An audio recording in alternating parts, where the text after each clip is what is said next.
శ్రావణమాస శుక్లపక్ష చతుర్థిని నాగ చతుర్థిగా జరుపుకుంటారు. సహజంగా ప్రకృతి మానవ జీవనానికి ఆధారం. అయితే మన భారతీయ హిందూ సంప్రదాయం చాలా గొప్పది. చెట్లు, నదులు, పర్వతాలు, సెలయేర్లు వంటి వీటన్నింటినీ దైవస్వరూపంగా పూజించే విధానం మన సంస్కృతి పరంపరంగా కొనసాగుతోంది. నాగ చతుర్థి పూజ ఆధ్యాత్మిక శాస్త్రీయ సత్యం.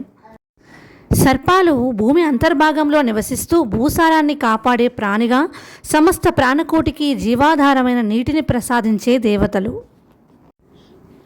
ఈ సర్పాలు పంటలను నాశనం చేసి క్రిమికీటకాలను తింటూ పరోక్షంగా కర్షకులకు పంట నష్టం జరగకుండా కాపాడుతూ మానవులకు సహాయం చేస్తున్నాయి.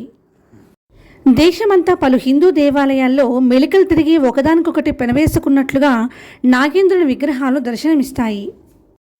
ఇలా ఉండటానికి శాస్త్రీయ పరంగా కారణం ఉన్నది.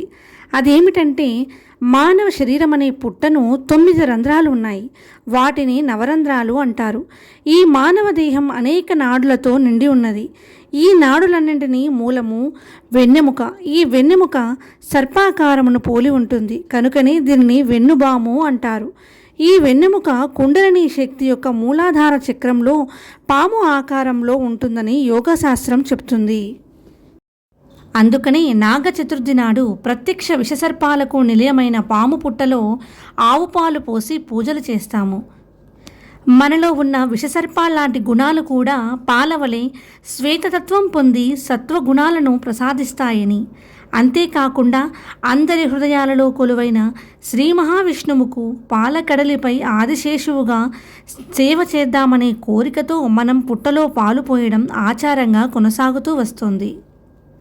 మనం పుట్టలో పాలు పోసేటప్పుడు ఇలా కోరుకోవాలి: మనం తెలిసి కానీ తెలియక కానీ చేసిన తప్పులను క్షమించమని, పొరపాటున మీ తోక తొక్కినట్లయితే మమ్మల్ని తోబుట్టువుగా భావించమని, నడుము భాగం తొక్కినట్లయితే నావారేనని భావించమని, తలభాగం తొక్కి ఉంటే తమవారే కదా అని భావించమని నాగేంద్రుణ్ణి కోరుతూ ఆవు పాలు పుట్టలో పోయాలని పెద్దలు చెప్తారు. స్కాంద పురాణంలో పరమేశ్వరుడు వివరించిన ప్రకారం ఆదిశేషువు చేస్తున్న సేవలకు మెచ్చిన విష్ణుమూర్తి ఒకరోజు వాసుకితో, నేను నీ సేవలకు సంతసించి తనను ఏదైనా వరం కోరుకో అన్నాడు. అంతటా వాసుకి చతుర్థి, పంచమి తిథులలో తమకు పూజ జరగాలని కోరుకుంటాడు. అలాగే అని విష్ణుమూర్తి అభయమిచ్చాడు. అప్పటి నుంచి నాగ చతుర్థి, నాగపంచమి పూజలు జరుగుతూ ఉన్నాయి. నాగ చతుర్థి వ్రత విధానం. ఉదయాన్నే సూర్యోదయానికి ముందు అభ్యంగన స్నానం ఆచరించి ఉపవాస దీక్ష చేపడతారు. గృహాలను గంగాజలం చల్లి శుద్ధి చేస్తారు.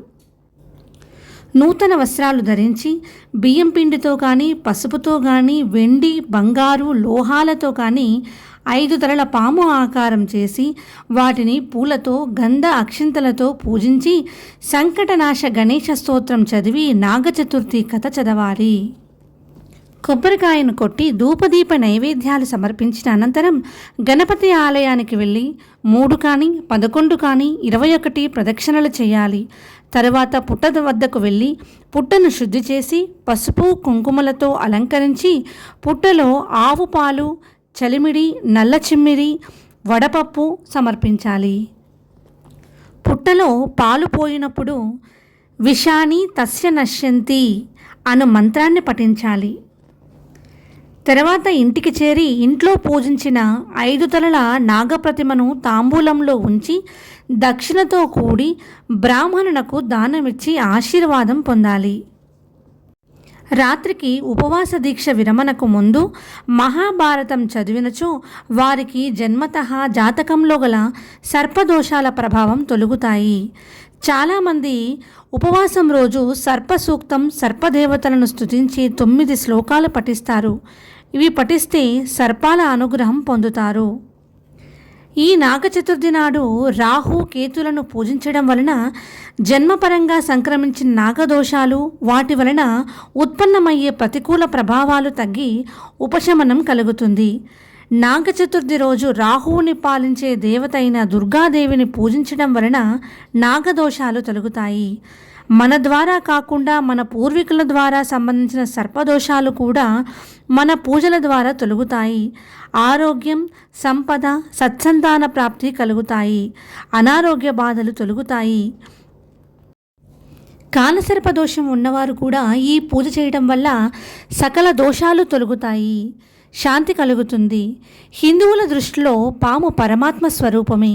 ఎందుకంటే పాము పరమశివుని కంఠాభరణంగా, విష్ణుమూర్తికి పాన్పుగా అలరారుతున్నాయి.